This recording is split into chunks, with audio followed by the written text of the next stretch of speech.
जय हिंद स्टूडेंट्स, स्वागत है आपका अपने YouTube चैनल एजुकेशन पथ में।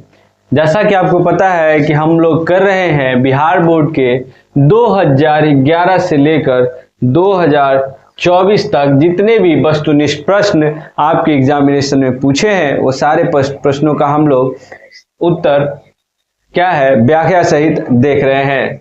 तो वही हम लोग बात करें तो टॉपिक की, तो आज हमारा जो टॉपिक है पारिस्थितिकी तंत्र, ऊर्जा के स्रोत तथा मानव एवं पर्यावरण क्रियाकलाप के प्रभाव। क्या पर्यावरण पे प्रभाव पड़ता है मानव के क्रियाकलापों का? तो पहला प्रश्न है कि निम्नलिखित में से किसे आप उपभोक्ता की श्रेणी में रखेंगे? तो उपभोक्ता वो होता है जो, उपभोक्ता का मतलब कंज्यूमर, उपभोक्ता का मतलब कंज्यूमर। आप जाते हैं बाजार में चॉकलेट खरीदने जाते हैं तो आप क्या हैं? कंज्यूमर, उपभोक्ता। जो किसी वस्तु का उपभोग करता है वही उपभोक्ता कहलाता है, चाहे आप उपभोग किसी भी वस्तु का कर रहे हो। तो पर्यावरण की दृष्टि से अगर देखा जाए तो क्या बोला जा रहा है, उपभोक्ता की श्रेणी में आप किसको रखेंगे? हरे पौधों को, नील हरित शैवाल को, जंगली जानवर को या फूल तथा पत्तों को। तो दोस्तों आपको पता है कि उपभोक्ता क्या होता है? जो उपभोग करता है, यानी दूसरी चीज का अगर उपभोग कर रहे हैं तो वो उपभोक्ता कहलाता है। तो आप बताइए कि हरे पौधों को हम आप कहेंगे क्या? उपभोक्ता कहेंगे क्या? वो क्या करते हैं? अपना भोजन तो स्वयं बनाते हैं, सेल्फ इंडिपेंडेंट है ना। वही नील हरित शैवाल और फूल पत्तों को तो नहीं कह सकते, इसलिए हमारा जो उत्तर होगा वह क्या होगा? जंगली जानवर। अगला जो प्रश्न है कि निम्नलिखित में से कौन आहार श्रृंखला का निर्माण करता है? घास, गेहूं, आम, घास बकरी मानव, घास गाय तथा हाथी, घास मछली तथा बकरी। तो आहार श्रृंखला कहने का मतलब ये जो पूरा सीरीज है, अर्थात जो पहले क्या आएगा आहार श्रृंखला में, अगर देखें घास, गेहूं तथा आम, तो क्या ये आहार श्रृंखला का निर्माण करेंगे? क्या नहीं करेंगे। दूसरा जो है वह है घास बकरी तथा मानव, तो यह एक आहार श्रृंखला के रूप में हम लोग देख सकते हैं, अर्थात जो बी उत्तर है वह सही है। तीसरा है ओजोन परत पर पाया जाता है, वायुमंडल के निचली सतह पर, वायुमंडल की ऊपरी सतह पर, वायुमंडल के मध्य सतह पर, और इनमें से कोई नहीं। तो इसका जो सही उत्तर होगा वह होगा वायुमंडल के मध्य सतह पर। जैसा कि हम लोग वायुमंडल पढ़ेंगे तो उसमें देखेंगे कि जो सबसे निचली सतह को बोलते हैं क्षोभ मंडल और सबसे ऊपरी सतह को बोलते हैं बहिर्मंडल। तो बताइए क्या यह दोनों उत्तर में से कोई होगा क्या? डेफिनेटली नहीं होगा। तो जो वायुमंडल के हम लोग सतह के बारे में पढ़ेंगे तब विस्तार से जानेंगे। फिलहाल हम लोग जानते हैं कि ओजोन परत जो है वो कहाँ है? मध्य परत है। अगला जो प्रश्न है कि सभी जीव जंतुओं के लिए ऊर्जा का अंतिम स्रोत क्या होता है? ग्रह, चंद्रमा, कोयला तथा सूर्य। तो इसका सही उत्तर क्या हो जाएगा? सूर्य। देखिए यह जितने भी जीव जंतु हैं, चाहे वह पेड़ पौधे हों, सबका ऊर्जा का स्रोत क्या है? कार्य। तो कार्य करने की क्षमता को ही हम लोग क्या कहते हैं? ऊर्जा कहते हैं। आप कितनी ऊर्जावान है वह कैसे पता चलता है? आप कार्य करने की क्षमता के ऊपर। जितने भी जीव जंतु है सबका जो अंतिम स्रोत है वह क्या है? सूर्य। क्या है? सूर्य। अगला प्रश्न है हरे पौधे कहलाते हैं उत्पादक, उपभोक्ता, घटक या इनमें से कोई नहीं। तो हरे पौधे जो है वह क्या कहलाते हैं? उत्पादक। क्या करते हैं? उत्पादक। उपभोक्ता किसको कहते हैं? जो उपभोग करता है किसी, है ना, किसी वस्तु का। अगला है ओजोन परत पाई जाती है। ओजोन परत पाई जाती है किस पे? है ना, स्ट्रेटोस्फीयर में, एक्सोस्फीयर में, ओजोनस्फीयर में या ट्रोपोस्फीयर में। दोस्तों ये स्फीयर शब्द जो है वायुमंडल के लिए किया गया है, तो आप बताएंगे कि इसका सही उत्तर क्या होगा? स्ट्रेटोस्फीयर में। स्ट्रेटोस्फीयर में ओजोन परत पाई जाती है। अगला प्रश्न है कि तालाब किस प्रकार की पारिस्थितिकी तंत्र है? कृत्रिम, प्राकृतिक, अजैविक या इनमें से कोई नहीं। तो जो तालाब होता है दोस्तों वह कैसा है? एक प्राकृतिक, एक पारिस्थितिकी तंत्र होता है। जैसा कि आपको पता है कि एक तालाब के आसपास आपको पेड़ पौधे, जीव जंतु सब मिलेंगे, जब आप एक तालाब का आप इमेजिन करिए कि एक जंगल में एक तालाब है, तो वो आपको पारिस्थितिकी तंत्र जो है तालाब के अंदर की बात की जाए तो उसमें अलग अलग तरह की आपको शैवाल देखने को मिलेंगे, अलग अलग तरह की मछलियां देखने को मिलेगी।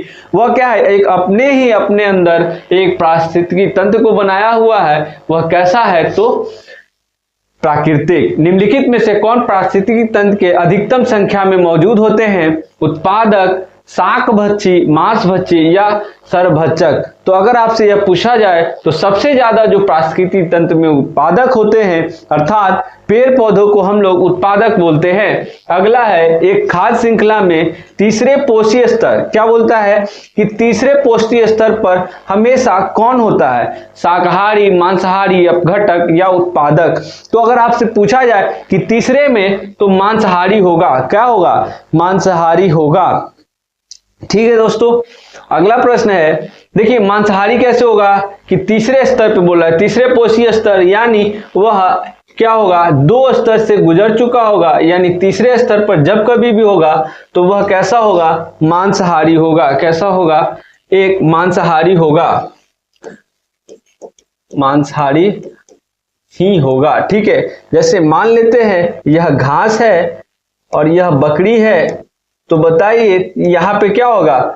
या तो क्या होगा, बाघ हो सकता है, शेर हो सकता है, या कोई भी जानवर हो सकता है। तो वो कैसा होगा? जो बकरी का उपभोग करेगा, यानी बकरी का जो भोक्ता होगा वह हमेशा मांसाहारी होगा। अगला प्रश्न है कि एक श्रृंखला में पारिस्थितिकी तंत्र में ऊर्जा का जो स्रोत होता है वह वायु, सूर्य प्रकाश, वर्षा जल या मिट्टी। तो जैसा प्रश्नों का सीधा सा उत्तर मारेंगे, सूर्य का प्रकाश।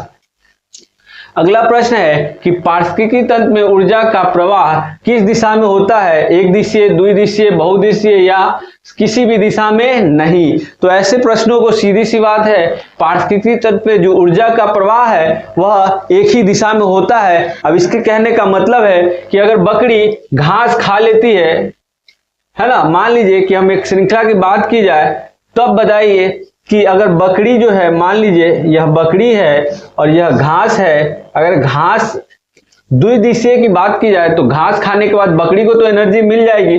तो क्या ऐसा पॉसिबल है कि बकरी से वापस उस घास को एनर्जी मिल जाए? ऐसा पॉसिबल है क्या? नहीं। यानी जो पारिस्थितिकी तंत्र है उसमें जो है ऊर्जा का प्रवाह जो होता है केवल और केवल एक दिशीय होता है, यानी एक ही दिशा में होता है। ठीक है, अगला है, बाघ उपभोक्ता है कैसा? प्रथम, द्वितीय या तृतीय। तो अभी हम लोग बताए थे कि बाघ जो है कैसा है? त्रिस्तरीय, यानी त्रिस्तरीय पोषीय स्तर का है। अगला है, अपघटक का उदाहरण है एक गाय, कवक, बाघ या घास। जैसा कि आपको पता है कि यह सब जो है ना, इसमें जो कवक होता है वह कैसा है? अपघटक है। कैसा है? कवक जो है अपघटक है।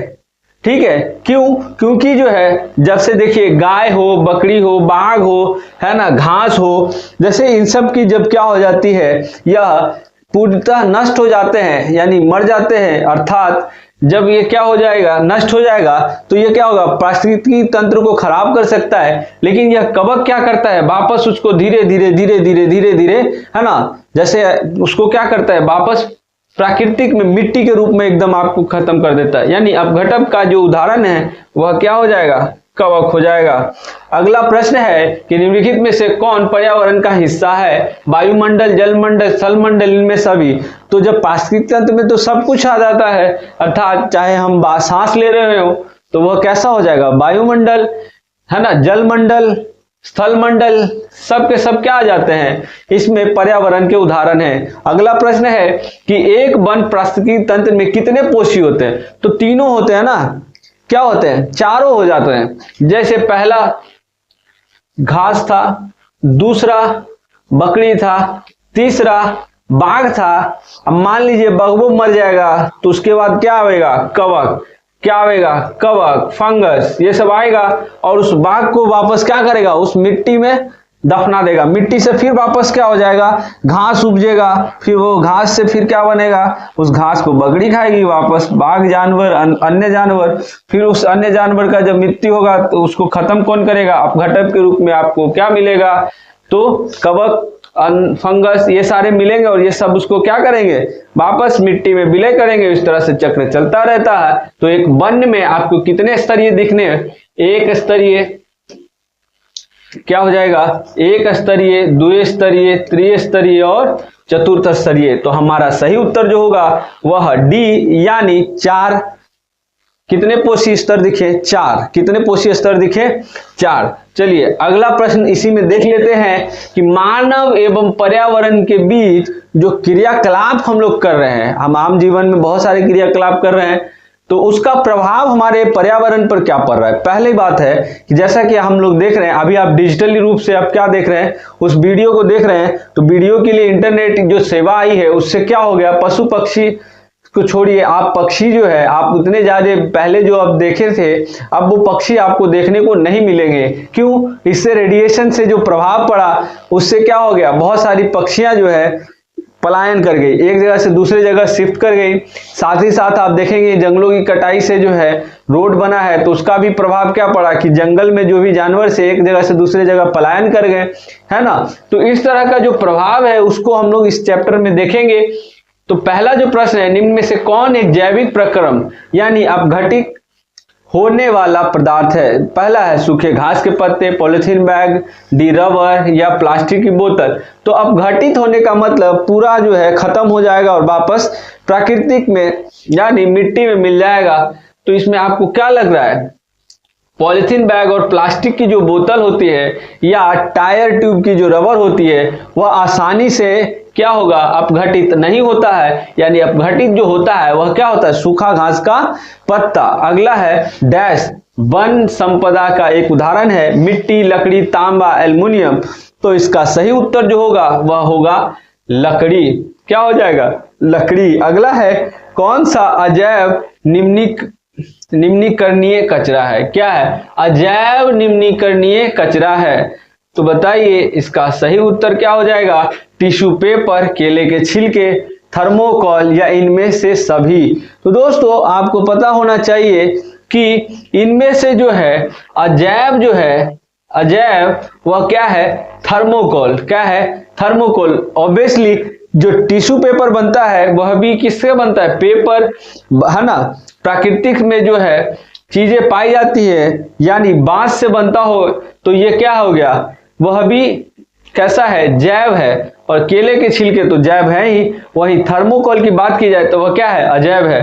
निम्नलिखित में से कौन सा पर्यावरण अनुकूल नहीं है, पैदल चलना, साइकिल से चलना, मोटरसाइकिल से चलना या इनमें सभी। तो इसमें से जो है मोटरसाइकिल से चलना पर्यावरण के लिए अनुकूल नहीं है। माना कि हमारे लिए अनुकूल है कि हम जितना भी जो है गाड़ी में से हम चाहते हैं कि एक जगह से दूसरी जगह जाएं तो कम से कम हमको क्या लगे, एनर्जी लगे। पैदल नहीं जाना चाहते हैं, साइकिल से नहीं जाना चाहते हैं, तो हम लोग क्या करते हैं भाई, गाड़ी का इस्तेमाल करते हो। चाहते हैं कि भाई अब 2 चक्का से भी ना जाए तो 4 चक्का से जाए, ज्यादा से ज्यादा क्या होगा, पर्यावरण का नुकसान होगा। लेकिन तो पर्यावरण के लिए अनुकूल नहीं है, बट क्या है, आदमी जो है स्वार्थ हो गया है तो अपना अनुकूल खाली देखता है ना। अगला प्रश्न है कि ओजोन परत किस हानिकारक विकिरण से पृथ्वी को सुरक्षा प्रदान करता है। तो ओजोन परत जो है क्या करती है, पराबैंगनी किरणों से जो है बचाती है ना। देखिए PS4 का संबंध है, PS4 का संबंध है मृदा प्रदूषण से, ध्वनि प्रदूषण से, वायु प्रदूषण से या जल प्रदूषण से। तो इसका जो सही उत्तर होगा कि PS4 का संबंध किससे है, वायु प्रदूषण से। किसके है, वायु प्रदूषण से। अगला है ओजोन परत का ह्रास मुख्यतः किसके द्वारा होता है, ए प्रदूषण, बी पीड़कनाशी या CFC या डी मीथेन। तो ओजोन परत का जो सबसे ज्यादा नुकसान हो रहा है तो वह क्लोरोफ्लोरोकार्बन यानी CFC के कारण हो रहा है। किसके कारण हो रहा है, क्लोरोफ्लोरोकार्बन, इसका फुल फॉर्म हो गया, लेकिन इसको क्या बोलते हैं, CFC। अगला प्रश्न है कि निम्नलिखित में से कौन सा समूह केवल जैव निम्नीकरण पदार्थ है, जैसे घास, पुष्प तथा चमड़ा, घास, लकड़ी, प्लास्टिक, फसलों के छिलके, केक तथा रबर, केक, लकड़ी एवं घास। तो इसका सही उत्तर जो होगा वह होगा क्या, केक, लकड़ी एवं घास। ओजोन के अणु कि ऑक्सीजन की परमाणु की संख्या होती है। तो जो ओजोन के अणु हैं यानी ऑक्सीजन की परमाणु की संख्या उसमें कितनी होती है? 1 2 3 4। इसका बताइए। यह प्रश्न बहुत इंपॉर्टेंट है। 2012 में, 21 में, 22 में इतनी बार यह प्रश्न आपसे पूछा गया है। तो यह क्या हो जाएगा? 3। कितना हो जाएगा? इसका सही उत्तर जो होगा 3। अगला प्रश्न है ओजोन का जो है आणविक सूत्र है ना, क्या है? आणविक सूत्र क्या होता है बताइए? O4 O3 O2 O5। तो इसका सही उत्तर क्या हो जाएगा? अभी देखिए यहीं पे देख रहे हैं, ये क्या हो जाएगा? O3। यानी आपके लिए ओजोन का जो लेयर है उसमें ऑक्सीजन की 3 परमाणु मिला के क्या बनाते हैं? O3। क्या बनाते हैं? O3। तो आपको ये याद रखना है कि ओजोन में जो है परमाणु की 3 यानी ऑक्सीजन के 3 परमाणु मिलके O3 बनाते हैं। क्या बनाते हैं? O3। यह बहुत महत्वपूर्ण है आपके एग्जाम के दृष्टिकोण से। अगला है निम्नलिखित में से कौन जैव अनिम्नीकरणीय पदार्थ है? DDT, कागज, बहितमल या इसमें से कोई नहीं। तो इसका सही उत्तर जो होगा वह होगा DDT। अगला प्रश्न है कि जैव आवर्धन प्रदर्शित करने वाला रसायन है CFC, DDT है ना, NADP या ATP। तो इसका सही उत्तर जो होगा वह होगा DDT। क्या हो जाएगा? DDT। अगला है हाइड्रिला पाया जाता है। हाइड्रिला कहाँ पाया जाता है? जल में है ना, मृदा में, वृक्ष पर या इनमें से सभी। तो हाइड्रिला जो है जल में पाया जाता है। हाइड्रिला जो है कहाँ पाया जाता है? जल में पाया जाता है। तो इस प्रकार से हम लोगों ने देखा कि जो जितने भी क्वेश्चंस जो है फिजिक्स के टॉपिक वाइज जो जितने भी क्वेश्चंस है वो सारे हम लोगों ने डिस्कस किया है। आने वाले वीडियोज में हम लोग इसी तरह से सारे क्वेश्चंस को हम लोग डिस्कस करेंगे। अगर आपने जो है अगर कोई वीडियो स्किप कर दिया है तो उस टॉपिक को पढ़िए, उसके बाद ये पूरा वीडियो आप देखें और जो भी चीज़ें अगर आप सीख रहे हैं तो अपने दोस्तों के साथ शेयर करिए जो ये जो है बिहार बोर्ड का 2025 का एग्जाम देने वाला है। और आप भी पारिस्थितिकी तंत्र में अपना सहयोग दीजिए। धन्यवाद।